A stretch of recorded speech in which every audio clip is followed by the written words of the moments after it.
Mengapa non-Kristen selalu bahas tentang Kristen? Ya. Saya Pendeta Tan Honai dari Gereja Allah Gaifu. Mungkin ini pertanyaan sederhana.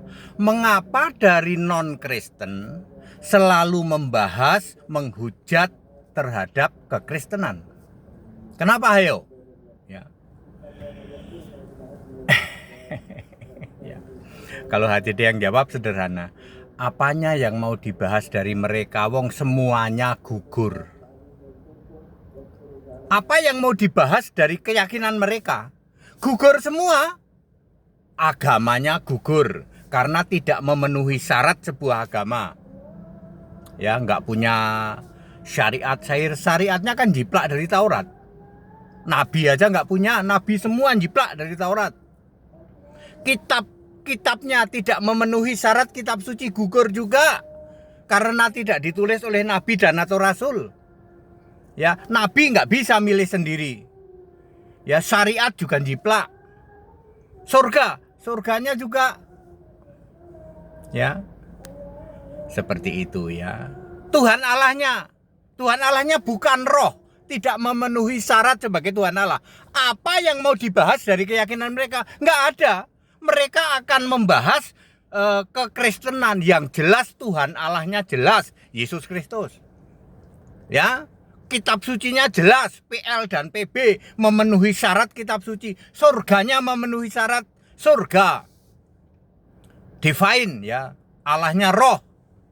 Ya, dan seterusnya, ya. Ya pasti dia akan membahas tentang kekristenan. Soalnya Kristen itu asli. Ya. Ya. Ya, kalau saya sih langsung tahu seperti itu ya. Mereka akan coba bahas apapun juga, mentok-mentok juga kalau sama Kristen, tapi jangan sama Tritunggal. Kalau sama Tritunggal itu makanan empuk itu Tritunggal itu. Ya, Tritunggal itu jadi santapan empuk dari keyakinan-keyakinan di luar kekristenan ya. Tritunggal juga bukan Kristen. Ya, Tritunggal itu juga bahas-bahas menghujat-hujat tentang kekristenan ya. Allah Esa dihujat-hujat ya. Alkitab-kitab suci dihujat-hujat ya, diklaim-klaim kami yang kanonisasi dan lain sebagainya ya. Jadi, kenapa mereka membahas Kristen melulu?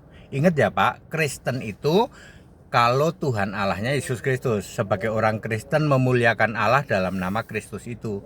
Kalau Allahmu Bapa, Tritunggal, hipostasis, kamu tidak berhak untuk menyebut dirimu Kristen dan tidak punya akses surga sama sekali. Mereka akan membahas kekristenan yang murni dan konsekuen. Kitabnya jelas ya, memenuhi syarat kitab suci, nabinya. Mereka akan bahas itu terus, tapi ya mentok terus akan selalu mentok.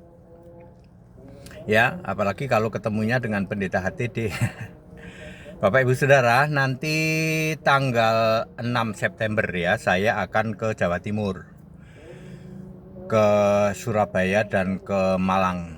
Ya, seperti itu. Ada yang mau dibaptis, Pak? Ya pasti ada lah ya. Terus akan ada dialog-dialog dan lain sebagainya ya.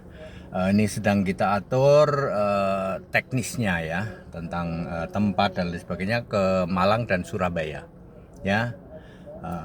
Kemungkinan besar sih tanggal 5 dan tanggal 6 ya, seperti itu. Itu Sabtu dan Minggu ya. Yang mau dibaptis di Malang atau Surabaya silahkan ya. Ya seperti itu ya. 5 atau 6 lah ya, antara 5 atau 6 September ya. Jadi clear ya, kenapa dari non-Kristen selalu bahas-bahas tentang Kristen. Lah iya dong, karena semua yang ada di non-Kristen kan gugur semua. Allahnya gugur, kitabnya gugur, nabinya gugur, surganya gugur, syariat agamanya gugur. Ya dia akan terus mengolok-olok yang asli. Biasa kan begitu. Semua yang palsu akan ngolok-olok yang asli. Tapi ya nggak akan bisa barang asli kok. Ya seperti itu. Itu gunanya kita toleransi ya. Ya silahkan aja.